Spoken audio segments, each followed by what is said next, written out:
Hi, my name is Jane Parhiala, and the name of this exhibit is The Twists and Turns of Textiles. I'd like to introduce you to the other artists of this exhibit. Suzy Bergman, Irene Young, Vincent, Kathleen Keenan, Helen Koehler. We're all fiber artists, and we all do different things with the fibers.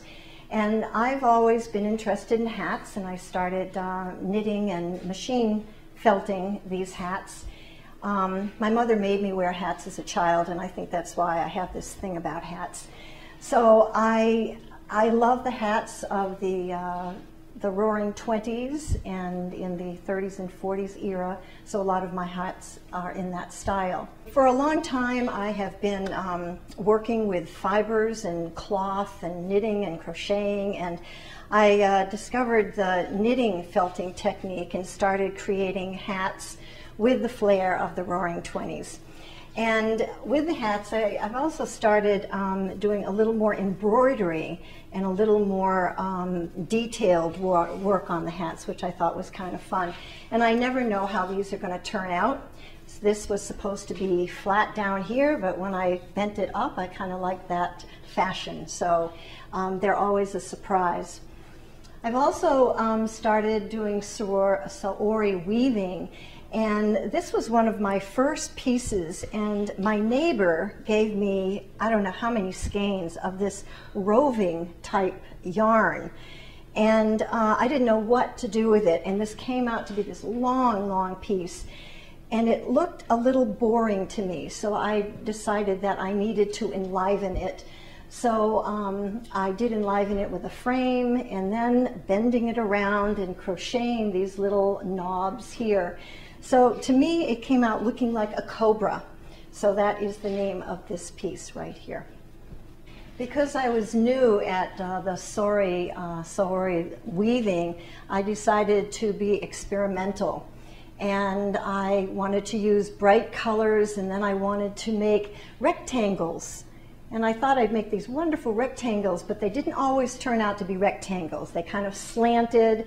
And then my teachers, which happened to be Kathleen Keenan and Suzy, encouraged me to just let them, you know, slant, and that would add to it. And then they also suggested, or Kathleen suggested, adding little tails to things and being a little more creative. So this was a wonderful experimental piece, which I really enjoyed all the colors. This was a piece that I submitted in the Highfield Hall exhibit of the B.B. Woods. And this is just a felted, this is all hand felted here, and making the stone wall up. And I spent wonderful days walking through B.B. Woods taking pictures of stone walls. And this was a lot of fun to make, and depicting a little of the pond here, and depicting the leaves and the greenery that you find in B.B. Woods. I would like to introduce Kathleen Keenan again, who is a weaver and a fiber artist, and she now can explain her work a little bit.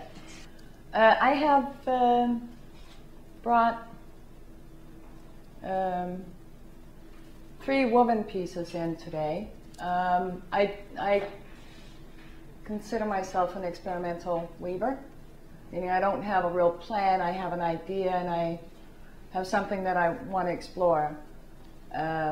So it's a lot of just problem solving and how to get that done. But once the work is on the loom, I just let it go, and I do not finish the end result, and I don't need to tidy it up. So I do not do that. So the pieces are as they are on the loom, tied on, and the end there. So I don't, I just let the piece be. Now these particular, these 2 pieces here are made on the same threads. Basically the warp, the threads that go on the loom are from the exact same threads. And I wanted to illustrate how you can go from a 2D form, just a single piece of cloth, to dimensional cloth with the same threads. This piece here happens to have a lot of hand-dyed silk, linen, steel, copper threads. And on the same piece, continuing, I wove double cloth so that when I took it off the loom, it just ended up in double width. So this narrow piece and this piece here have the exact same amount of threads in there. So that's why I wanted to illustrate that. On the wall next to it, I hand spin and I hand dye also. This is a hand spun and freeform knitted piece that's been turned into just a little funky tunic. The last piece that I'm showing here was a piece that was made for the Highfield Hall B.B. Woods exhibition, and where the theme was, of course, B.B. Woods. This piece here is called Carpenter Ants, but the title is in the Latin name. And this was based on a piece of carpenter ant piece of remnant wood that carpenter ants had lived in for at least 10 years.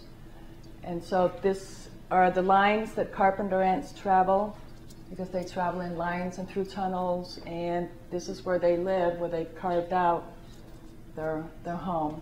So this here is hand-dyed paper and jute and hand-dyed silk and the sewing threads and whatever else. So B.B. Woods celebration is that piece.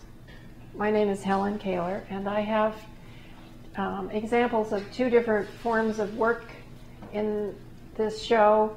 My most recent piece is called Blue Waters Rising, and it's an image of an imaginary underwater world with cedar trees and fish swimming by the trees, and then a beach, and then present day real trees. And this was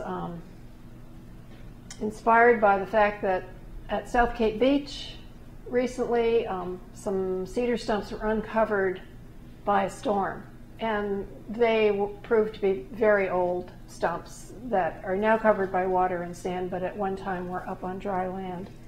And I've also been looking for different ways to present things, so I've been finding vintage boxes, and I found this blue box to put this in. And when I got the sliding lid and fixed on it and everything, I thought about how easily the water could cover this all up again. The second group of items are pieces that I did earlier on. They're based on a painting that had been photographed and then imaged in Photoshop and printed onto cloth and embroidered over the printed cloth in certain places. And the images remind me of the Southwest, where I grew up.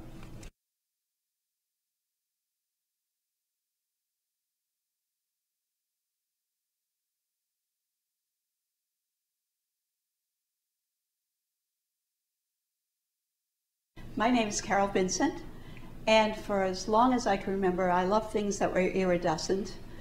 I grew up looking at oil spills that my mother told me were ugly, and I did not think were so, and other things like butterfly wings. And then I found Dupioni silk, which is cross-woven with two different colors and has a shine and shimmer to it that makes it change color. And this jacket is something I pieced together with different colors of silk and a beautiful trim I found. And this peach inside just appealed to me. And I also did the back. I thought it would add interest to a very plain back to put pieced silk and the beautiful braid on the back. My second piece is completely different. It's all cotton and it's reversible. You flip it over and wear it on the other side. And It has dolman sleeves, which make it easy to wear, and a stand-up collar, and I think it's a very comfortable jacket. Hi, I'm Suzy Bergman. I'm the Executive Director of the Falmouth Art Center. I'm also a quilter and a weaver and just love playing with fibers. This is an example of one of my quilts that is a kaleidoscope, and all of the fabrics that I used in making that are reproductions of Aboriginal prints from Australia. As a weaving teacher at the Art Center, I have been able to share what I know about weaving with our beginning weavers, but I've also had the fun of creating some of my own pieces. This is a weaving that I made and embellished with my very first attempt at spinning. And it didn't turn out very well, so I thought, now how can I use this and incorporate it in a new and creative way? So I have felted my various attempts at spinning into this weaving, and I thought it was a lot of fun. This garment I created, designed from, believe it or not, one of the very first pieces that I ever wove. It looks pretty impressive, but it's all the pattern on it was designed simply by using variegated yarn. So it was fun to make, and it's very warm because it's 100% wool. My name is Irene Young, and I'm a fiber artist. This is a pair of socks that I knit. I'm not really a knitter, but I'm a dyer, spinner, felter. And I got very into spinning all different colors of yarn, and then I needed to do something with them. So I sell them, but I also knit some socks. This is made with superwash, so it won't shrink. That's one of the reasons it is sold as sock yarn. And up here is a kumamiyo braid. It's a Japanese braid. I'm not sure. I think there's silk and wool in this. Yep. And there it is. This is a piece of Nuno felt that I do. They're called shawlettes. And I learned how to do this in New Zealand when I went to learn to spin advanced techniques. And they taught me how to do the Nuno felting. This is silk, merino wool, and then I hand dyed all the curls and felted them all in. And then this is a little hand spun tetchet.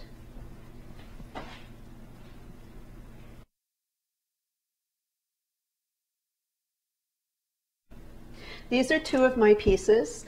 This was inspired, this is a 3,000-year-old technique from Mongolia, and I was inspired when I saw other rugs made like this, so I figured out how to do it. And this is all, well, this is coiled felt, and then I felted it on Lincoln, which the fleece, most of my fleece comes from New England farms, and this is from a farm up in Maine. And this is Lincoln sheep, and then I felt it in the Mongolian way. And these are my booties. This is another example of felting. This is traditional felting, not the knit and shrink, but it's a traditional way, and I use the resist, and these are all, this is all one piece. So when I felt it, it felts in one piece. These are all hand dyed, and then I spun this little, I don't know what you call that, around it. And that's 3D felt. While I was thinking about this textile show, I realized that I needed a piece of artwork that was going to express how this show was going to come across. So I have a friend by the name of Sandra Faxon, who is the owner of Local Colors Gallery in Woods Hole, and she put together 3 posters that I could choose from. And this was one of them, and she put the red hat in, so I thought, well, I needed to make a red hat to go with the show, so this is the red hat that I put together. And then, of course, it had to have a black feather. The other pictures that she created are over here. This one right here, sort of depicting a weave that she thought would be kind of fun with some beads in it. And that was the rose and the black, which was quite stunning.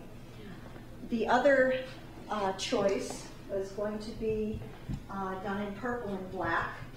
and also depicting texture of the fibers of the paper, and then the weaving with the black paper. So the one we chose was the one with the girl celebrating their love of textiles, and here she is.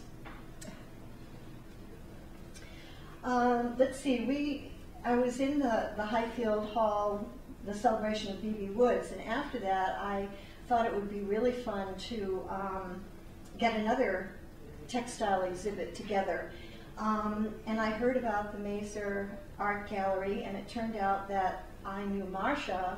I've known her for years and years, and she said there was some space available. So I got going and called a group of people, and then these wonderful fiber artists and friends signed up and said they'd love to help out.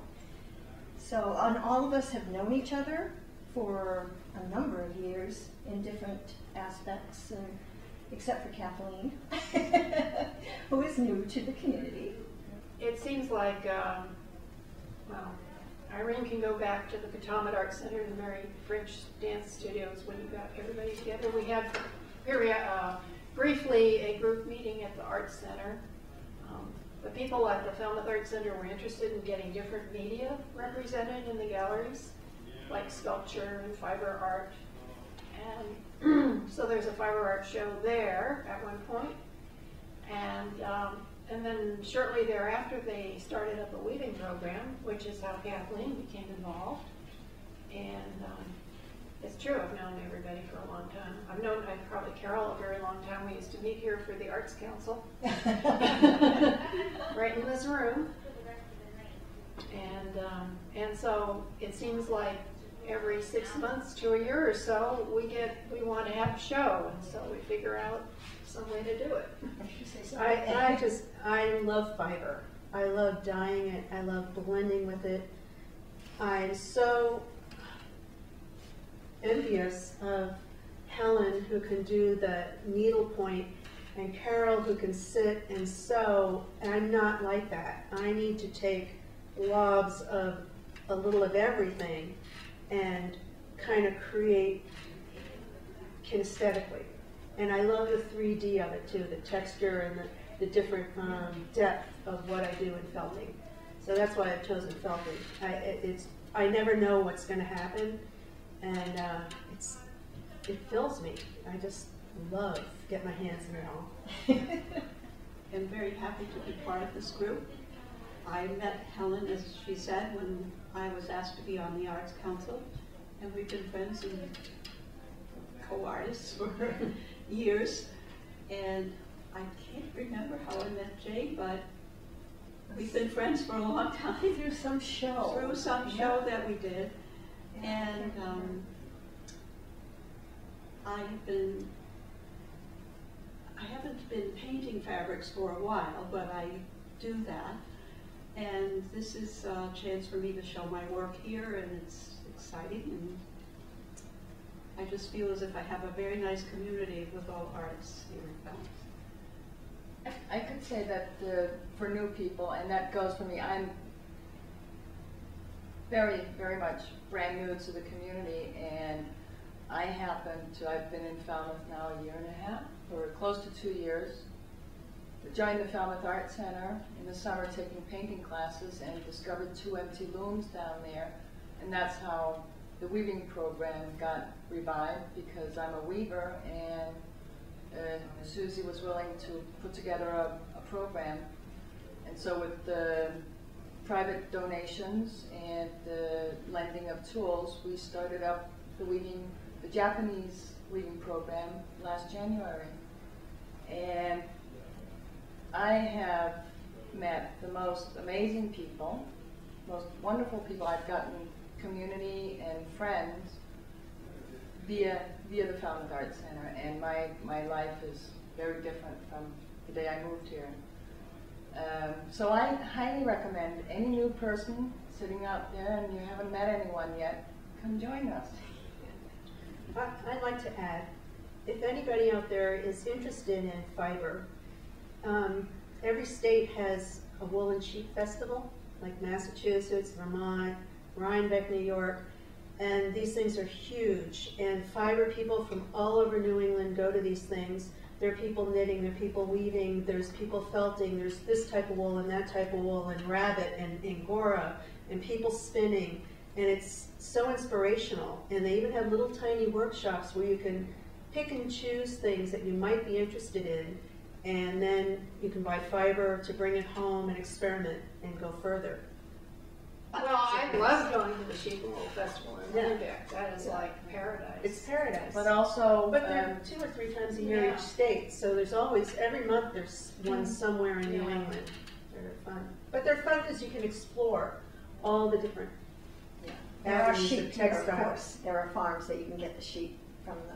And the Falmouth Arts Center, I believe, is going to be adding other types of fiber classes. They should check the website, see what's coming up. You know, and I've learned a lot of stuff on the internet. You know, every time I want to know how to do something, I look it up on the internet. So Highfield Hall that also has, you know, they have programs, workshops in that area, and I just happen to have my studio there, so I thought I'd plug it in.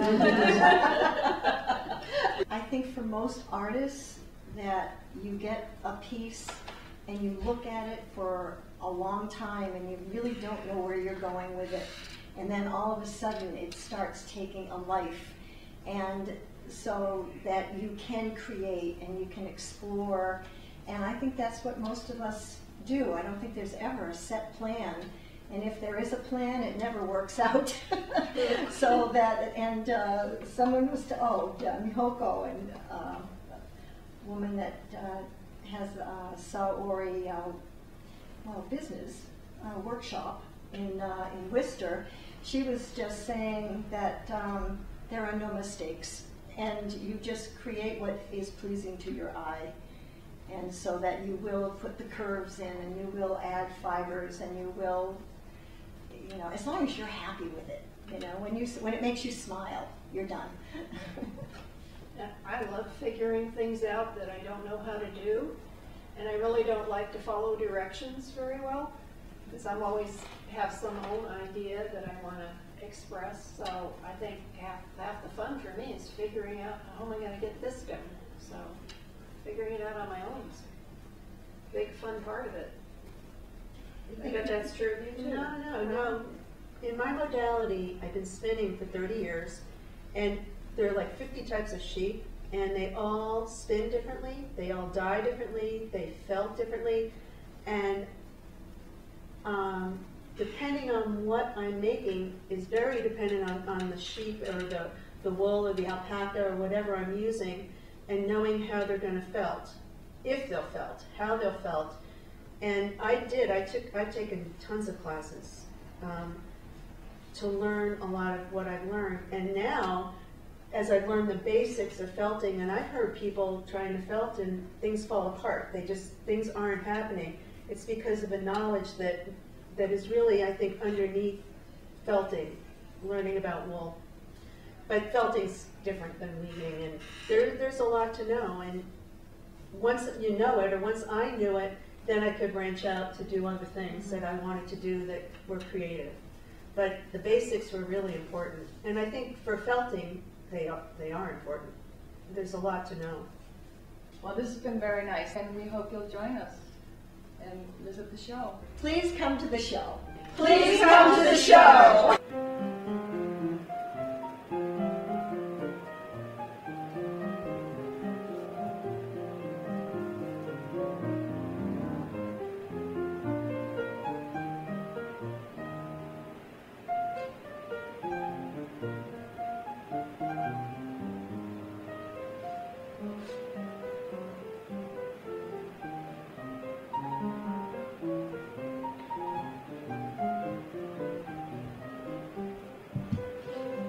Please come visit the Mazer Gallery and enjoy the twists and turns of textiles. Thank you.